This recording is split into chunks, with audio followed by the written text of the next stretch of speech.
Hey, Crawlspace community, do you love true crime podcasts but could do without all the chatty banter? Are you intrigued by what's underneath our collective true crime obsession and want to hear field experts, authors, and content creators weigh in on the subject? Well, it might be time for you to kill the small talk and join the dialogue. I'm Rebecca Sebastian, host of Dialogue, a true crime conversation, which is a weekly podcast where I speak with fascinating guests from the true crime world and the criminal justice system. And yes, I have interviewed Tim and Lance, and you don't want to miss that episode.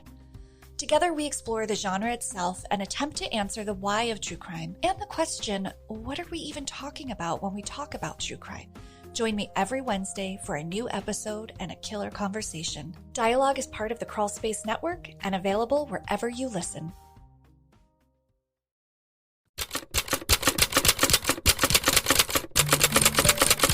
You're listening to the Mind Over Murder podcast. My name is Bill Thomas. I'm a writer, consulting producer, and now podcaster. I am now trying to use my experience as the brother of a murder victim to help other victims of violent crime. I'm working on a book on the unsolved Colonial Parkway murders, and I'm the co-administrator of the Colonial Parkway murders Facebook group together with Kristin Dilley. My name is Kristin Dilley. I'm a writer, a researcher, a teacher, and a victims advocate, as well as the social media manager and co-administrator for the Colonial Parkway Murders Facebook page with my partner in crime, Bill Thomas.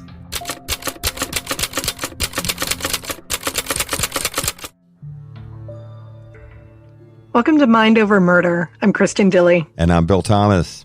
We are thrilled to be bringing you an interview with retired FBI Special Agent Bobby Chacon to give us all sorts of interesting tales from life as an FBI agent in New York City. This episode marks episode 52. That's right. We've done 52 episodes of Mind Over Murder. This marks a year since we first came on the air. And once we finish what will be 2 episodes with Bobby Chacon, we'll be in season 2 of Mind Over Murder, and we very much appreciate your support and enthusiasm.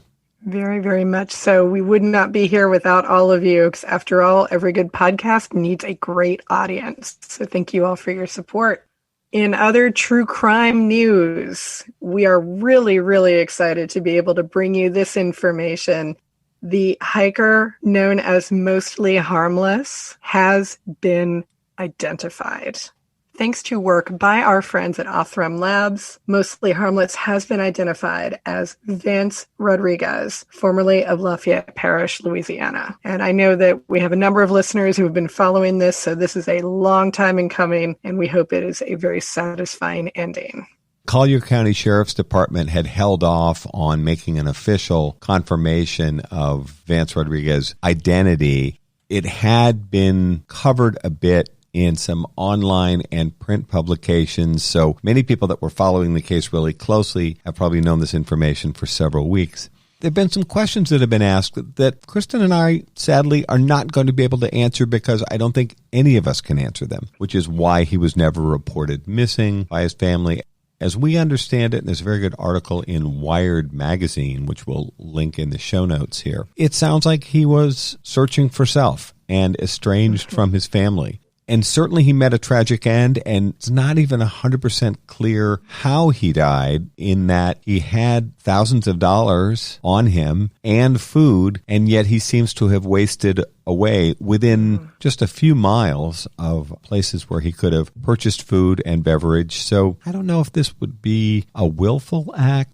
All I can say about him is it seemed like he was searching for something, and he went on a walkabout that took him thousands of miles from what sounds like a start in New York State all the way down to Florida. It reminds me of Chris McCandless, who, if anybody has read John Krakauer's book, Into the Wild, it sounds very, very similar. So, we do not have those answers, as Bill said, but, we are so glad that he has his name back. And great job to the folks at Othram and the Collier County Sheriffs who really worked together to get this done.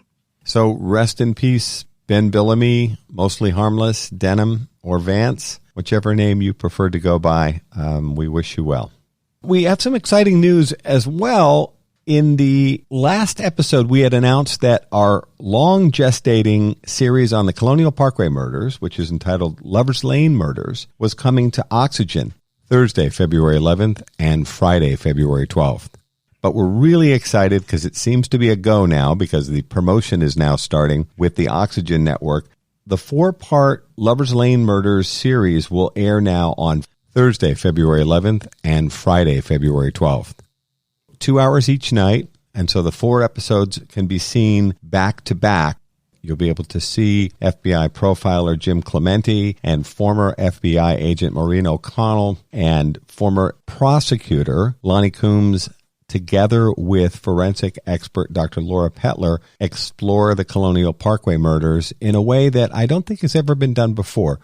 We think the show is terrific. We're very excited to have played a part in helping bring the show to air. It's been a long time in coming. Yeah. Actually, years.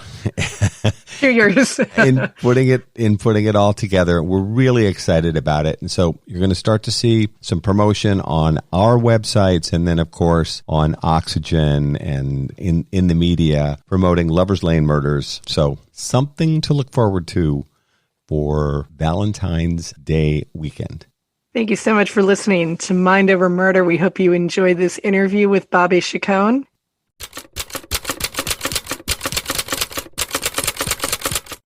And we are happy to be joined today by retired FBI Special Agent Bobby Chacon, here to give us some tales from the trenches. Bobby, thank you so much for joining us. Thanks for having me. I really appreciate it.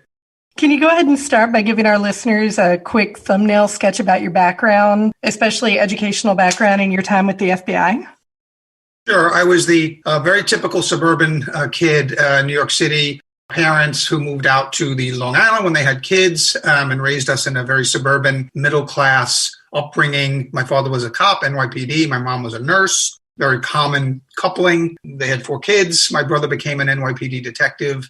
We all went to college. I went to Georgia Tech for nuclear engineering on a Navy ROTC scholarship. And then I ultimately got my business degree at University of South Florida, and then decided to go back up to New York, my home, and went to law school at Hofstra University School of Law, where I was recruited. There was a recruitment day there, like many career days everybody's been to. And the FBI had a booth, and I was interested because I was drawn to law enforcement, having a father and by then a brother already in law enforcement.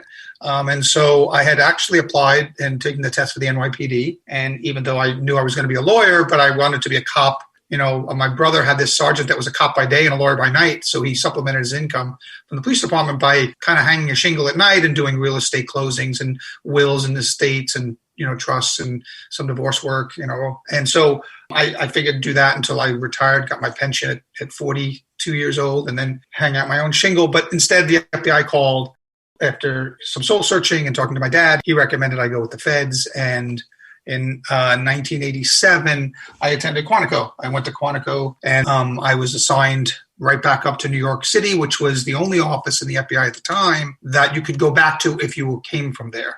Because the FBI typically does not send you back home, at least initially. You have to work somewhere else. And there's a variety of reasons they do that. New York, because New York had such a high cost of living and we were on very entry-level government salaries, that they were getting a lot of agents that were from different parts of the country and just couldn't do a 3-hour commute into New York City because that's how far they had to go out to afford a place to live that the wife was happy with and the kids were in a good school district, all that stuff that young people that are starting families need. And so they were getting a lot of agents quitting and things like that. So they said, if you're from New York and want to go right back, we'll let you do that. They ultimately also started giving financial incentives to people in higher cost of living areas like San Francisco and New York and Los Angeles. So I started in New York in 1987, and I was assigned initially to a organized crime squad working the Mafia, the Lucchese crime family in particular. The way the FBI works organized crime in New York is that there is an entire FBI squad dedicated to each of the 5 Mafia ruling families. Oh, wow. So we were dedicated, our whole squad, 17, probably close to 20 people. There was probably about half and half special agents and NYPD detectives. So it was a task force. The 17 to 20 of us were fully concentrated on the Lucchese crime family, which is, if you saw the movie Goodfellas, Paul Sorvino's character was Paul Barrio. That was the head of our family. Henry Hill, who was played by Ray Liotta in that movie, was an informant on my squad. And that was our family. So remember, they did the Lufthansa heist at Kennedy Airport and things like that in that movie. The Lucchese family, one of their specialties was they controlled the cargo moving in and out of Kennedy Airport, much like the Gambino family and Gotti and Sammy the Bull controlled a lot of the concrete things. So each family had a different racket, and the Lucchese family's racket was the cargo at Kennedy Airport. Now, they shared with other families. There was the ruling commission made sure that everything was fair and divvied up and stuff. So I mainly worked cargo thefts at Kennedy Airport and the Lucchese crime family. I think it's so nice that the 5 families were able to divvy things up so that it was fair to the various criminal families. Yeah, they really operated as a conglomerate. It was really amazing to, my typical day on a squad like that, if you weren't taking your turn in what we call the wire room, which was meant to sat there reading a magazine and having headphones on and listening to wiretaps, because we would have microphones in their offices, we'd have microphones in their homes, in their cars sometimes, and we might be up on their phone at the time, and so you would have to spend your time doing that, which was basically going to what we call a trap, and you'd sit there and you'd try to not die from boredom. On the other hand, if you weren't doing that day, you were probably in a car surveilling the people that the other guys are listening to. So we had eyes on and ears on, so you get the full picture. And this is a pre-cell phone environment. So that's right. This is landlines and pagers came into play. Oh, that's right. Pagers. Yeah. Yeah. So, they'd get a page with a code, and then you'd hear them in the car, pull over, I got to find a phone. And then we would, hopefully they were calling back to a number what we were already on or something like that.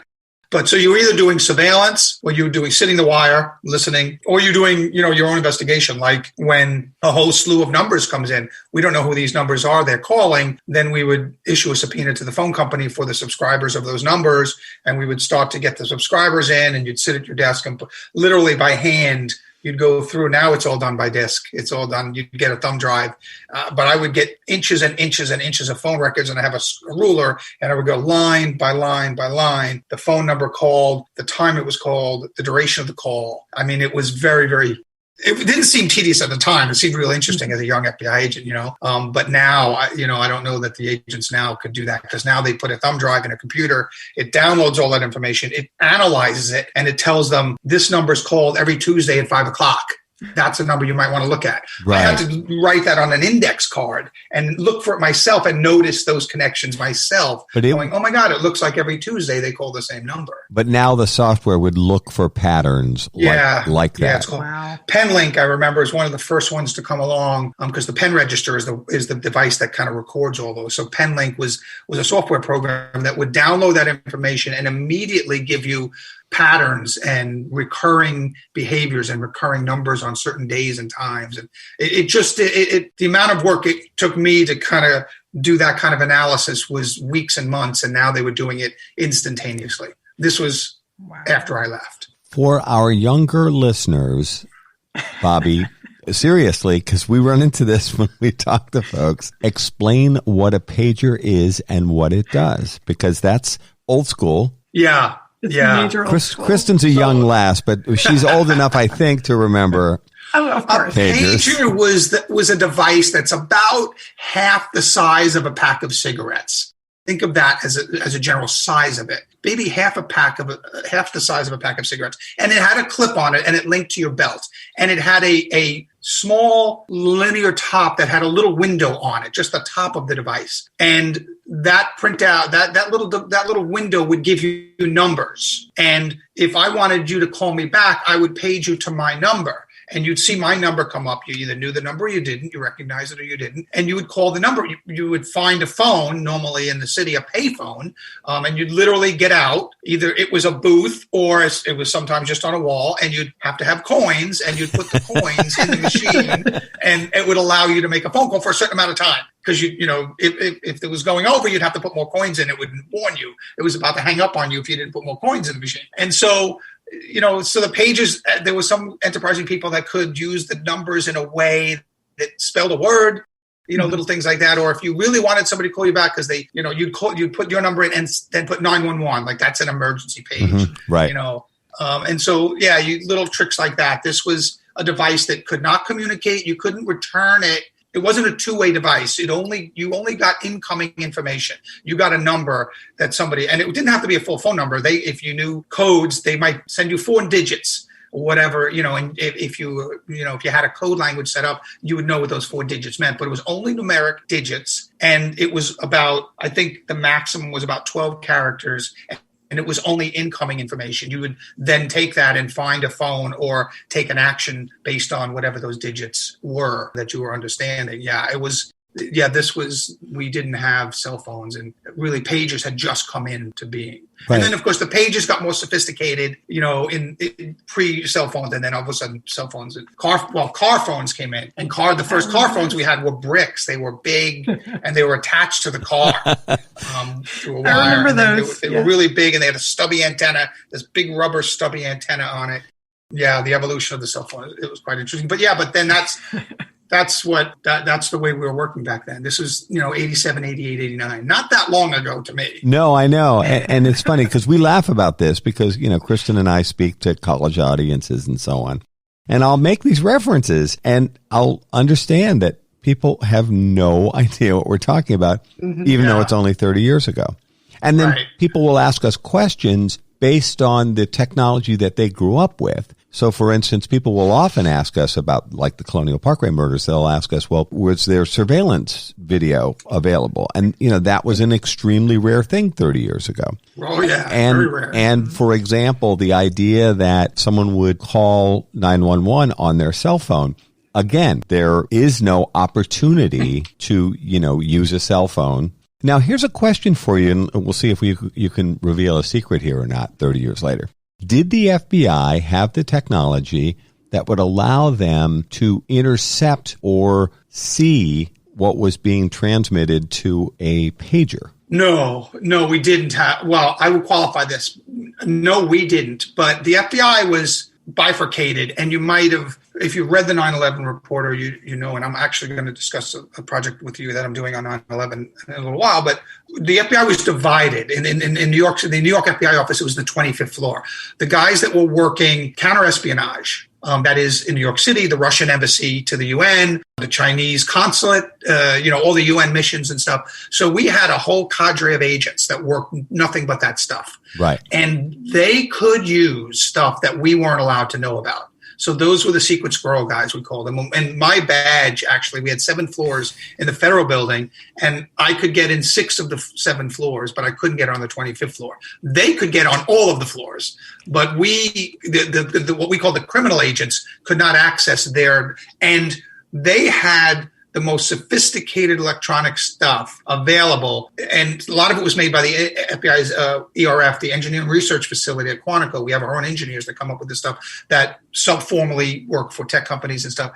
And the reason we couldn't know about that stuff, we got to find out and use this stuff about 10 years later, because it was national security that they were working, right? The Russians, the Chinese, the North Koreans, and remember, this is still right at the end of the Cold War. And anything that I used, if I put a wiretap on the Lucchese family, if I used a camera to take the pictures, all of that has to be turned over in federal court in what we call the discovery process. You have to turn everything over to the defense. And the foreign counterintelligence guys who were working national security matters really could not afford to turn things over. They couldn't afford to let us use these super cameras or the super technology that they were using to catch Russian spies, because then the Russians would find out about it. Because then one of us, if we arrested somebody using that technology, we'd have to divulge it in court, in open court. And so I will say that we didn't have the technology at the time to do what you said, to intercept information going to a pager. I can't say whether or not all foreign counterintelligence guys had that, because I don't know, because we would, again, there was like a 6, 8, 10-year lag when they were done with it, or when the Russians already knew about that technology, or the Chinese had developed their own version of it, then, it would be obsolete. They would be on to the next thing, and they'd pass that technology down to us. The lowly criminal guys. Yeah, that's right. Yeah. So that was that. So I will say that, not to my knowledge, while I was working them, did we have the ability to intercept those kind of communications. Now, do you know what the origin was? It's an interesting strategy to actually structure the New York FBI office by criminal family. That was something that was always done, so you became a specialist. If you know the history of the FBI, Mr. Hoover did not even admit there was a mafia for a very long time, right? And then there was a famous meeting that's now known in organized crime world as the Appalachian meeting. It was upstate New York. It was a state trooper that happened to up on this farmhouse that had all these cars parked in front of it. And he said that was his beat, and he never saw that many cars there. Well, it was one of the uncles of one of the bosses in New York, and they needed a place to meet in an emergency. And they all drove a couple of hours north of the city to this, very remote farmhouse. And the trooper just stumbled upon it. He took all these license plates down. Somehow that got down to New York City, to the detectives that work, these guys in New York City, got over to the FBI. And then, there was a kind of a roundup at that house. They went in and they talked things. And that was the first time all these guys went together in one spot. And it kind of forced Mr. Hoover to recognize that there was an organized crime structure, an Italian mafia in existence in New York. I mean, I'm not sure that he believed there was none, or he just didn't want to admit it, or what the background of that was. But, that was in 1959, I believe, was the Appalachian meeting. But it was not until the early 60s. Remember Bobby Kennedy was the attorney general, and he really started the war against the mafia and their infiltration of organized labor and the Teamsters unions and things like that. And so the FBI, by virtue of serving the attorney general, was pretty much forced then to start beefing up our efforts towards the mafia. And every other city in America has one ruling family. As the Scarpos in Philadelphia, the Trafficante in Tampa, everybody has their one boss. And New York was special because it had the 5 families and they had the commission. The bosses of the 5 families formed the commission. And this slowly came out as we, dedicated, more manpower to it. And that's what happened. The need was, I think at first was, a squad would handle 2 and another squad would handle 3. But these families were so big and they were just so much that very early on in that effort, it was decided we need a dedicated squad to each family. And when I first got there, it was amazing because as a young, FBI agent, it was so interesting. There was a big board. Every squad area had a big board with the family on it. Here's who's the current acting boss, who's the underboss, who's the consigliere, right? That's the advisor to the boss and the underboss. And then who are the capos? So the capos all had several crews under them, and so you go down the line and you could just see it. And we had flashcards with the different guys. I mean, we had guys working them for years, 20, 30 years, and they knew everybody's uncle and everybody's cousin and who married who and who's not getting along with who. And, it was really, really an interesting time. Now, I was there just around the time that Omerta fell. So Omerta was the code of silence, that you take everything to your death, that you go to jail for life, if that be to protect the business and protect the family. Omerta was the code of silence that the mafia took. Of course, that has now broken apart. That was obliterated in the late 80s, while just after actually I moved on from the mafia over to drugs and what we call non-traditional organized crime, which were the Jamaican posses and the Chinese triad gangs and things like that. Once I moved over there, then Sammy the Bull of the Gambino family, he came over and was a witness. And so all Pete Chiodo for our family, for the fat Pete Chiodo, who was shot like 8 times, filling his car with gas and survived because he was 400 pounds. And they were pulling 8 bullets out of the subcutaneous fat. I remember going to, guarding him in the hospital, and him and his son, who was 350 pounds, would order 8 pizzas, and they would eat 8. These 2 guys would eat 8 pizzas for dinner. It was just amazing. But then you started having these guys start to flip, and high level guys. I mean, Sammy the Bull was the most famous and was an underboss and was probably the one of the highest ranking guys ever to defect over. But it was the FBI's pressure on them. And when we broke some of those top guys, then everybody else felt like, it was okay to save their own hides and make a deal with the government and spend a lot less time in jail, and cooperate. Mm-hmm. The commission that you referenced, what purpose did this commission of the 5 families serve? What were they trying to do by having these meetings? In a basic form, it was so everybody plays nice. So, so I mentioned earlier that the Lucchese family might have had the cargo operations at Kennedy Airport.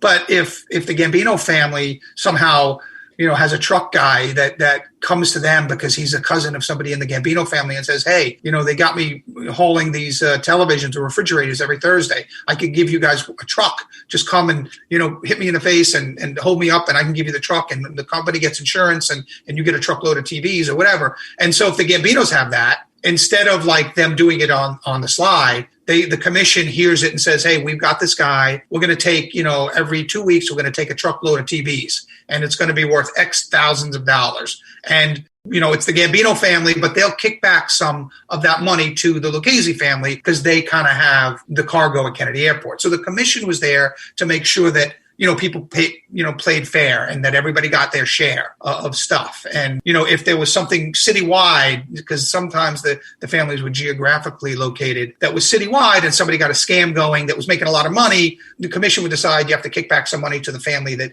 basically that's their area. And so the commission was there to make sure that the interactions and the business between the five families ran smoothly. It didn't always, and war. I remember war erupted between the Colombos and the Genovese for a couple of years while I was there, and there was an internal war between those two families. The other three families stood back, didn't get involved, and they were killing each other. And they went, they went to the mattresses, right? That was when these guys it's such a war is on, they couldn't go home because they were afraid for their own families. So they would get a warehouse somewhere, and they would literally line the floor with mattresses, and they would just sleep on the mattresses, and that's where they would live because they would all guard each other while the war was going on. That's called like going to the mattresses, because you're not going to be home for weeks or months at a time because the war is going on. And so the commission was there to coordinate and to dispute resolution if there was a beef between two families. If you remember the movie Goodfellas, the Joe Pesci character beats to death a guy, Billy Batts, in the bar one day. He had just gotten out of jail, and he beat him to death, and because he had insulted Joe Pesci's character. Well, it turns out that guy was a made guy. Made guy is a guy who's been indoctrinated into one of the five families. They get cut. There's a ceremony. It's very Gothic. It's, there's a whole thing that happens. And when you're made into the family, it's a really big deal. And so you can't take action against another made guy, especially like in that movie. Joe Pesci's character wasn't a made guy yet. He was trying to be. He was trying to earn his way into the family, and he killed a guy that turned out to be a made guy. Well, that's a no-no in the Mafia. So the commission gets together and they sanction Joe Pesci's murder, and his family, the family that he works with and is going to supposedly guard him, has to stand back because the commission has now said, he violated our rules. He killed a made guy. If you have a beef with a made guy, you have to elevate the beef up your line, and the bosses work it out. And he didn't do that. He killed that guy. And so that's another thing the commission does. And in that movie, which was based on a real story, the commission sanctioned the hit. And then you remember Robert De Niro's character gets the call at the diner and says, he's gone. There's nothing we can do about it. It was a done deal. And so he slams the phone down, and they're broken up because they now know their friend was murdered, but it was a sanctioned murder by the commission that said, everybody else hands off. This is a payback for a violation of the rules. You're listening to Mind Over Murder. We'll be right back after this word from our sponsors.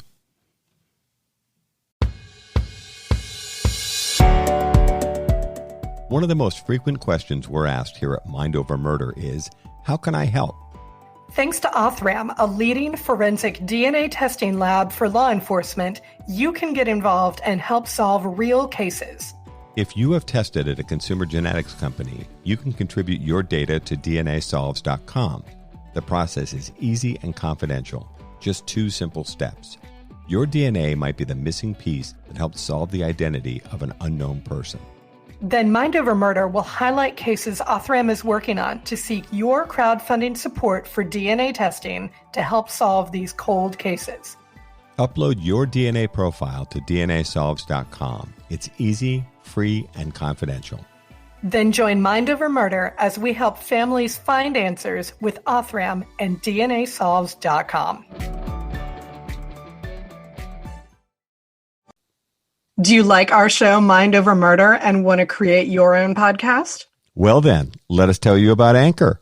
First of all, it's free. And who doesn't love free, right? I like free. There's creation tools that allow you to record and edit your podcast right from your phone or computer. You can even add any song from Spotify directly to your episodes. The possibilities are endless for what you can create, whether it's music analysis, your own radio show, or something the world's never heard before. Anchor will then distribute your podcast for you so it can be heard on Spotify, Apple Podcast, and many more platforms. And you can even make money from your podcast with no minimum listenership. I like the sound of that. It's everything you need to make a podcast all in one place, right here, Anchor. Download the free Anchor app or go to anchor.fm to get started on your own podcast. You can tell them Kristin and Bill from Mind Over Murder sent you. We're back here at Mind Over Murder. How long did it take you to really get a handle on all of this? The rules, the relationships, all of this. I mean, this sounds incredibly complicated. How long did it take you till you felt comfortable knowing all of it? As complicated as it sounds, the fact that it's so organized makes it easier. It's like kind of going now and reading the corporate structure of Apple or a tech company. Okay, this working group does this group of people does that, and you kind of know. And they were so organized that it actually helped you, kind of understand it really quick. But I would say within 6 months of me being there, and every day, I mean, this is your job, so you're doing it. Young agents tend to spend more time at the office because they're single and they're totally into it. And it's like I was spending 14, 16, hours a day at the office and just kind of, and then taking it home, taking files home and just reading it home. It's like reading a Mafia book, except it's real. And the next day you might be following those people around. So there was a lot of interest, a lot of enthusiasm. And with that level of interest and enthusiasm, it doesn't take you that long. It probably took me, I would say 4 to 6 months to really get to know the family. Now, it's always changing because people are going to jail, people are dying, new people are being recruited in. So I won't say I had a handle on like everybody's relationship, like the guys that were there for 20 years, but the basic structure of what they were doing and how they were doing it, it took about 4 to 6 months to kind of figure that out. Do you reach a place where you can actually recognize some of the voices on the wiretap? Oh, sure. Absolutely. Yeah. Everybody, that's one of the things you really kind of develop when you listen to so many phone calls. Two things happen. First of all, your own sense of privacy goes out the window. I've never felt comfortable talking on the phone since. And you do kind of develop, everybody has a different cadence to their speech and everybody has a different personal vernacular that they use and things. And so, it was not very difficult to start listening because I would sometimes in the office, so sometimes you're listening to tapes when you're in the wire room, but the next day you might have a reel-to-reel. We had reel-to-reels on our desk back then. And you'd get these reels and you'd listen to a phone call that somebody kind of looked at and said, hey, this should be looked at closer because we think they're talking about this. So then the next day, and if I was there listening to that, I needed more expertise, I call over one of the old timers and say, here, listen to this. Who is this? And he would go, he'd listen for a minute. He goes, that's Joey Bag of Donuts. And then you write that down. That's Joe who it was, And so, I wouldn't know that voice. I know that guy's voice if I heard it 3 calls in a row, but I wouldn't know who it was. But the old timers would know who it was, and then you just make a note of it and stuff. But yeah, you do get to learn their voices. You get to learn their families because remember, if we're up in their house, we would hear their kids, we would hear their wife, we would hear everybody. Knowing that you at the FBI were using those techniques, what were the workarounds that the families would use to try to avoid you listening in on their conversations? Well, John Gotti made the walk and talk famous, right? So the Ravenite social club that Gotti was based out of in Queens, you often see those famous pictures of him walking up and down the sidewalk. So that's what he would do, walk and talk. They figure as long as they were walking outside, there was enough ambient noise that would cover them. And they would have these crude, because they're not very bright guys, they would have these crude kind of codes that we would figure out right away, or an informant would tell us what it was. If we could hear what they were saying, even if they were talking in code, we'd know what they were doing. But they would try to walk. They would try to walk on a city street, and all the noise of the traffic and things like that. They knew that would kind of hopefully hide what they said. Sometimes they would turn the TV up. Above the Ravenite Social Club was a little old lady that had lived there for decades. And Gotti would sometimes use her apartment if she was out for little meetings and stuff like that. So when we finally broke the case, we were able to get into her apartment and set bugs up there. And we actually put a camera in her television. And that's some of the stuff that put Gotti away, or some of the stuff that convinced Sammy to cooperate, was stuff from that little old lady's apartment above the social club. But our black bag team got in there, and those guys go in at night. Those guys are really special, and they break in and they set all that stuff up. They find ways to power it without batteries. They wire into the apartment and things like that. Those guys were electricians, they were carpenters, they were locksmiths, and they were FBI agents, and they had all that expertise. And they would go in and do that stuff, and you'd never know they were there. Even in your own house. They wouldn't even leave, a fork out of place on a dining room table when they were in and out. Wow. You spent some time as an undercover agent. What would you say are the attributes that you possess that made you an exceptional undercover agent? Well, here's the thing, undercover agents, first of all, you need to have a lot of confidence. You need to have a calm demeanor. But with that, you have to be comfortable in that situation, and not everybody's comfortable in every situation. So like, I grew up in an Italian American family. I grew up with a lot of kids. Well, my friends were Italians and stuff. So I could do that. So I could be in that world, and I could be comfortable in that world. I couldn't say I was going to be undercover in the Jamaican organized crime world. That I later, when I moved over there, I had my own undercovers. One FBI agent I used all the time was born and raised in Jamaica. Came to this country, got his citizenship, and became an FBI agent. But he was born and raised in Jamaica. So he could do that. So I would say that, even good undercovers, nobody's universal. Nobody can do everything like the movie show. You can't be, undercover against the Italian Mafia one day and against the Chinese triads the next day. It just doesn't work that way. I did have a friend, Jack Garcia, who went by the name of Jack Falcone undercover, and he has a book called The Making of Jack Falcone. He played a Mafia hitman, and he was good at it because he was 350 pounds. Nobody thought he was going to be an FBI agent. And he would play the role of, as a hitman, he would get hired by, the Irish gangs, or he worked for the Italians or the Spanish. He could do different things for different people because of the role he was playing. But no one's going to infiltrate the Chinese triads unless they're Chinese. No one's going to infiltrate the Jamaican posses unless they're Jamaican. I mean, it's a cultural thing. But I was working Italians. I came from an Italian-American family. It was very easy for me to do what we call cameo roles. And that was if you had a main undercover and you need people to play cameo roles, just like you would think a movie. So I would go in and play his buddy or play his cousin or whatever, because the more details you can fill in for an undercover, the better and richer their background is, the more people are going to be comfortable with them. It's like, I've known you 2 years. I've never met any of your family, see that kind of thing. So if you need me to kind of, is the cousin that's passing through or whatever. And so I did some of that. I drove a truck at Kennedy Airport because that's what the Lucchese's were doing. They had the two Teamster locals corrupted, and so they would be dealing with they would have no-show jobs. They would allow the trucking companies to bid on contracts that would probably require 10 new drivers, and they weren't going to be paying the salaries and the health and welfare benefits for 10 new Teamster drivers. So they would negotiate with the Teamsters and say, we're going to have this contract. We're going to hire 10 new drivers. We'll put 6 of them on the union rolls. We'll hire 4 of them non-union. So we don't have to pay health and benefits, health and welfare. And the union says, all right, no, 7 and 3, and then give us a no-show job. So then the contract would include a job for, Sammy the Bull, and he'd be on the contract, and he'd be an employee of that company collecting a paycheck. Never showed up. Never. And the paycheck would go to a post office box or picked up at the union hall every week or whatever. And so there was a lot of shenanigans like that going on. So I could drive a truck, and I could go into the union hall, and I could kind of listen in on conversations and just be hanging around. And you just have to be calm and confident. Those are the two things, and if you know your business. Now, I wasn't in the one thing about the Mafia that they have a code of business. They didn't kill police officers. Although when I was there, Everett Hatcher, a DEA agent, was murdered by an Italian Mafia guy. But he was rogue, and we spent 18 months trying to track him down, Gus Ferracci, and they were hunting him at the same time we were. The Mafia wanted him dead because he broke the rules. And we were chasing him because we wanted him in jail for killing Everett Hatcher. And they got to him first. 18 months later, he was dead on the street in Queens, down the block from his mother's house. They were doing the same thing we were doing. They were staking out places they thought he might be. So they had an operation going the same time we were, and we knew that. We knew we had to get to him before they did. And they got him first, and they killed him. Would something be said then between the crime family and law enforcement that? Yeah.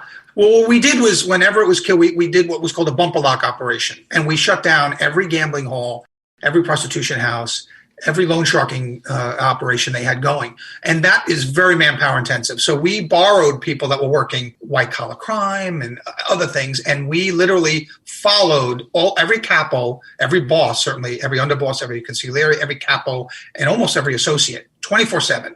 Literally, what we call a bumper lock operation, which means you're not trying to hide. So me and my partner would drive to Staten Island. We were assigned this one particular capo. We'd park in front of his house. And when he came out in the morning, we go, hey, Benny. He go, hey, agents. And we would literally follow him every minute of the day. And then we would hand him off to a night crew or something. And so they couldn't breathe. They couldn't do any of their operations. They couldn't do anything. Now, you can't keep this up for very long for us because it's super manpower intensive. But for them, it shut down their sources of revenue for a period of time. They couldn't tolerate that.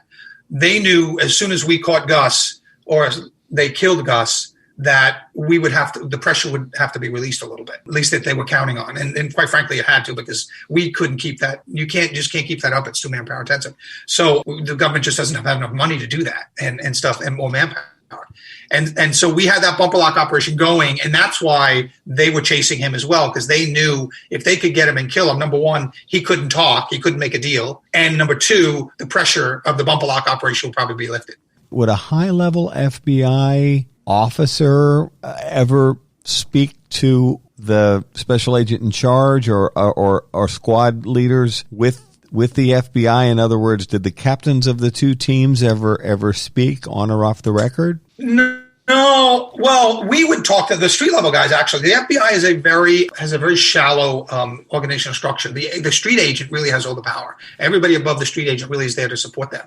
For example, I remember an old time agent taking me out. I wasn't there a few months, and we went and talked to the boss of the family, Little Vic Amuso, and Anthony Gaspipe Queso, and he was the underboss. And what happened was the FBI was we had a rule that said if we got what we thought was credible information of a threat to somebody's life, we had to go tell them, because if something happened on another family's wiretap that they heard that there may be a hit on our boss. So they let us know that information. Now we got to go tell him. We got to make an official notification. So me and this guy go up, and we get out, and we're out of our government car, and we're, in our suits, and we start walking up to this handball court, because we knew where the boss was. Every morning, 9:30, he's at the handball court in Queens. He's playing handball with his guys. He's in his velour jumpsuit, right, sweatsuit, and just like Goodfellas. Yeah, and we walk up, and he's like, "Hey, agents, good morning. How you doing?" Some of the lower level guys kind of get grumpy and stuff, but the boss, they know it's all business. And so he shakes our hands, and he says, "What can I do for you?" And he says, "Well, we have to notify you that we're in receipt of information that there could be a credible threat on your life." And he's like, "Oh, that's funny, because I'm a nobody. I work in a plumbing supply store. I'm a salesman. Uh-huh. I don't know why anybody would want to kill me, but thanks for letting me know." Right? Yeah, whatever. Yeah, I guess, but don't worry about it. No problem. But, just so you know, we're going to fill out a report saying you've been advised. He goes, yeah, I'll let everybody know. I'll let you know. I won't deny it. You told me. Thank you very much. And he goes, I'm dumbfounded, but thanks, and we walked away, a little chuckle and stuff. And so we fulfilled our obligation. But like I was in the office maybe 5-6 months, and I'm talking to the head of the family, this guy's picture that's at the top of that board in the squad area. We made the official notification. We went back, we put a notice in the file. We told him there was a threat on his life. Now, immediately, I'm sure that calm demeanor of his, he was probably cursing up a storm. He got back to his social club and said, "Those MFers, I'm going to find out who, let's go," and they probably had a full operation to find out what that was. They knew damn well we were on a wiretap on somebody, and we heard it. They knew that. They know that stuff and stuff. So I'm sure that riled him, but he wasn't going to let us see that. You know what I mean? Right. And after all, he was in the plumbing supply business. Yeah, that's all he done. Right? But he knew all of us. He didn't know my boss or the head of the office. Unless he saw him on TV. But he, he knew, certainly didn't know my name, but he knew John's name that I went with, Agent Cap, and he may have even arrested him previously. I don't know. Those guys that were there for a long time, they had relationships, but it was generally the street level agents. They knew the bosses, the capos, and the associates all by name, and so did the bad guys know us by name. Now, I know another big part of your career was a focus on counterterrorism. And of course, that started as a result of the 9/11 attacks. Can you give us your 9/11 story? I have heard it before, and it is fascinating. Sure. So in 2001, I was still assigned to the New York office. I had been there I got there in 87, so I've been there about 14 years.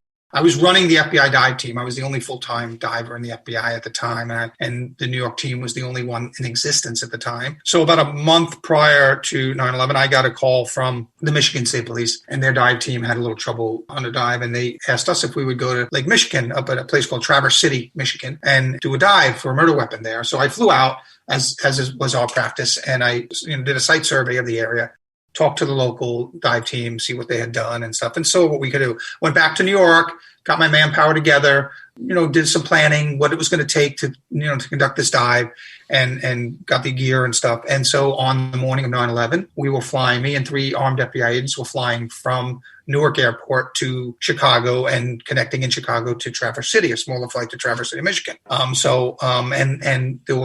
was half the team. The other 4 were going to take a later flight in the afternoon. And then on Wednesday, the 12th, we were going to start diving. And sure enough, I get on United Flight 91, which was the sister flight of United 93, and we take off. And as we're lifting off northbound out of Newark Airport, I look over, as everybody does, if they're seated on a window seat on the east side of the plane, looks at Lower Manhattan because it's such a lovely view. And everybody says the same thing. That morning was a very clear, bright, early fall day. It was a gorgeous day. Just a gorgeous morning. And you look at that New York skyline, and then I saw the first plane hit the North Tower. And I didn't know what to think of it at first. I looked back to my about 4 rows behind me, also on the window seat, was one of my divers, and we just kind of shrugged at each other and looked. And then we banked west, as you do when you're climbing out of Newark, and I lost sight of the city. And it wasn't long after the co-pilot came out into the cabin and called me and the other 3 agents to that galley, because they all, when we were all flying armed, the pilot, co-pilot, and the crew all knows all of our seat numbers and where we're sitting.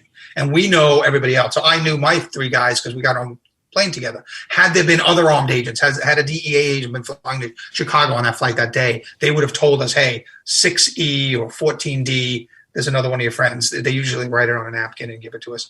And you just put your eyes on the guy so you kind of know their face. I mean, I knew my 3 guys, obviously, but there, in that morning, there was nobody else armed on the flight except us. And I always asked if there was any guns in the cockpit. There weren't. And so she got us, it was a female co-pilot. She got us back in the back alley. And that was like every other plane that morning, was only a quarter full. It was a Tuesday morning, a very low.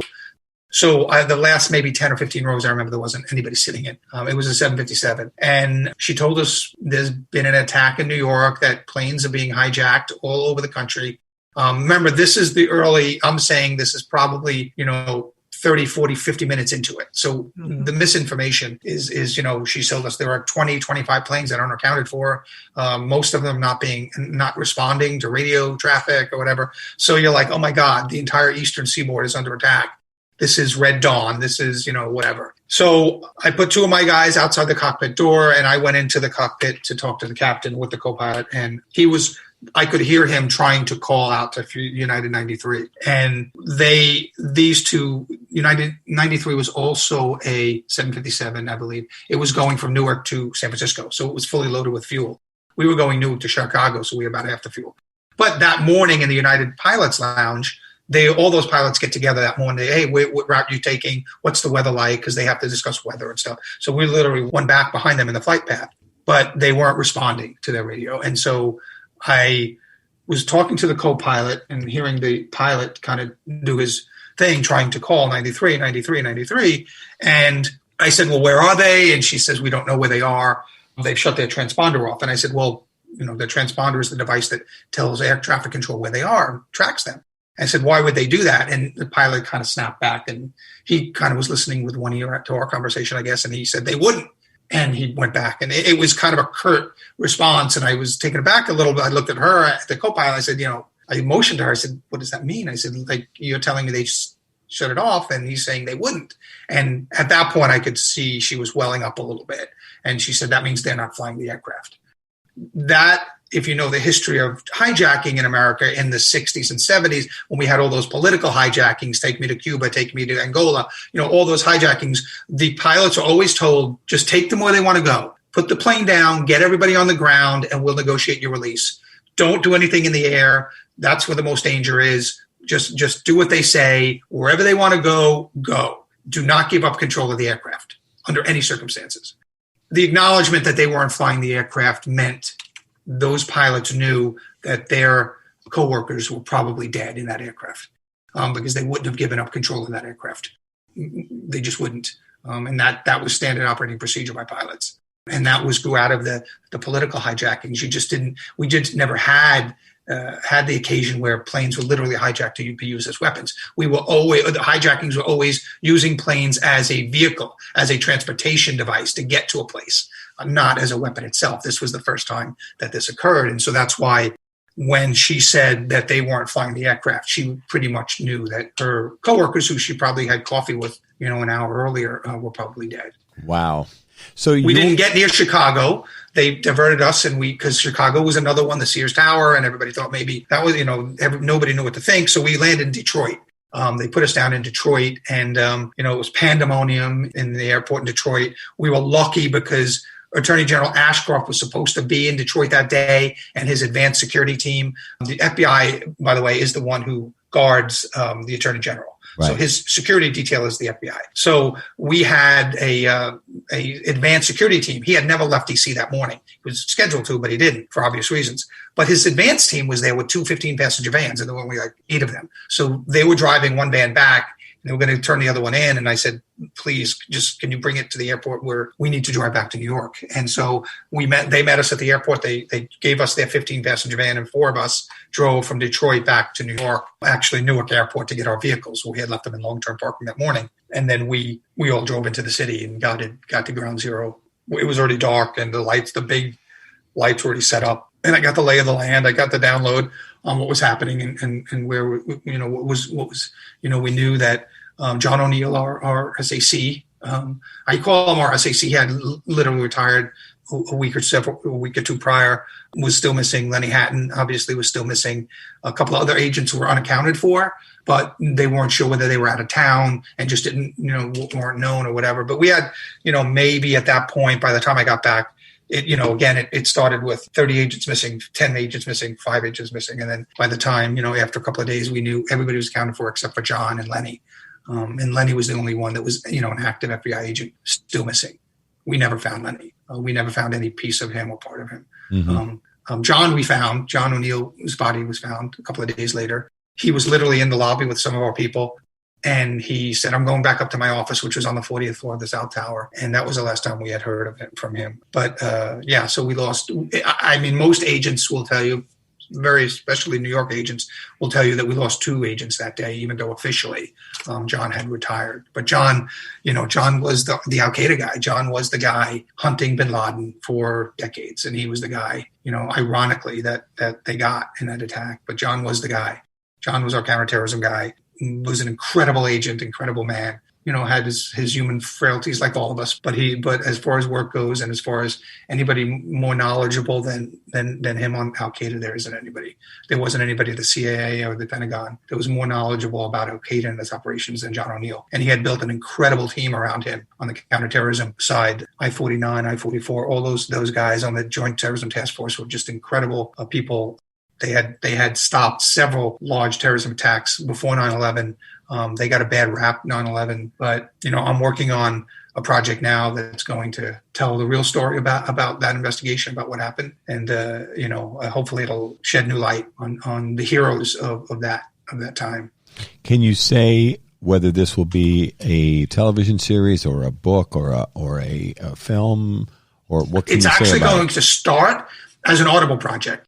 So it's called After the Fall, and it's about the largest, investigation in really law enforcement history. When you look at the manpower and the years that were taken, it was the largest investigation, and it's called After the Fall. It'll be an Audible series that we hope to turn into an unscripted and maybe even then a scripted series. But After the Fall will be out sometime in 2021 on Audible, and we interviewed, over 30 agents that were directly involved in the investigation, and including the head of the overall investigation, Mary Galligan. She was a friend of mine and an incredible agent. And ironically enough, she was in Oklahoma City on 9/11 doing a kind of a review for the FBI of the Oklahoma City bombing investigation on 9/11.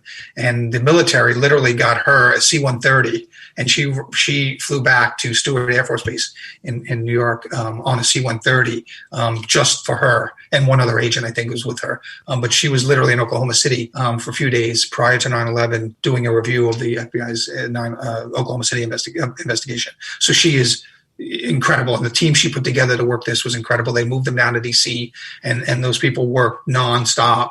And so we have their stories, and a lot of them were working Al-Qaeda for years prior, and they were at the East Africa embassy bombings, and they were at the USS Cole, and they knew these guys, and they knew something was coming. And you'll hear them in their own voices.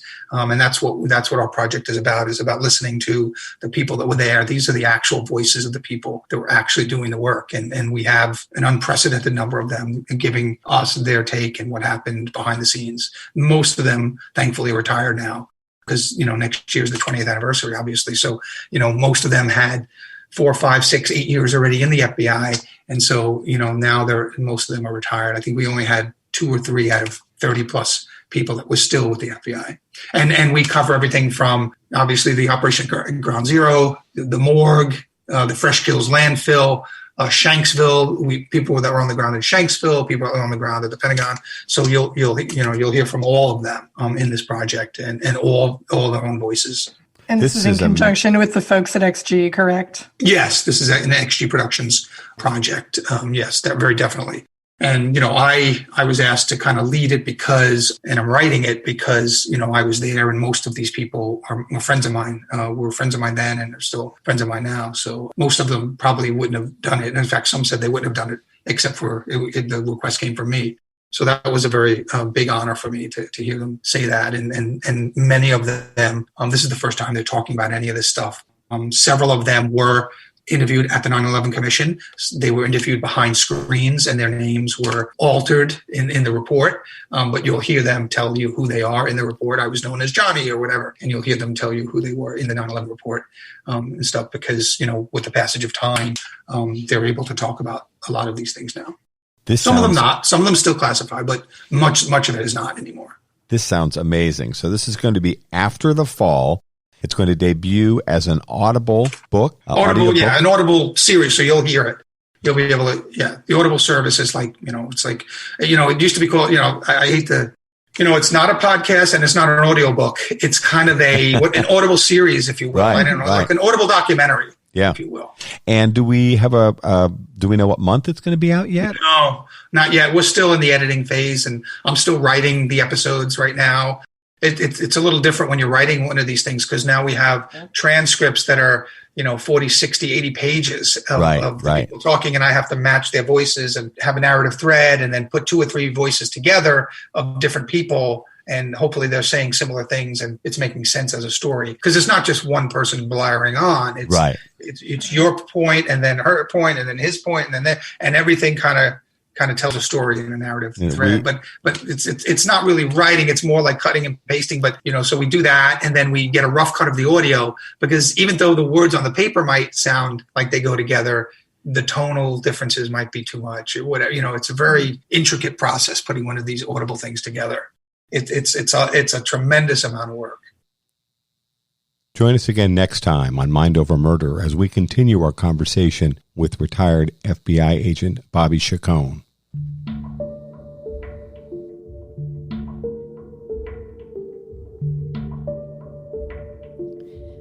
Mind Over Murder is a production of Absolute Zero and Another Dog Productions. Our executive producers are Bill Thomas and Kristin Dilley. Our logo art is by Pamela Arnois. Our theme music is by Kevin MacLeod. Mind Over Murder is distributed in partnership with Crawl Space Media. You can follow us on Facebook, Twitter, or Instagram. You can also follow our page on the Colonial Parkway Murders on Facebook. And finally, you can follow Bill Thomas on Twitter at BillThomas56. Thank you for listening to Mind Over Murder.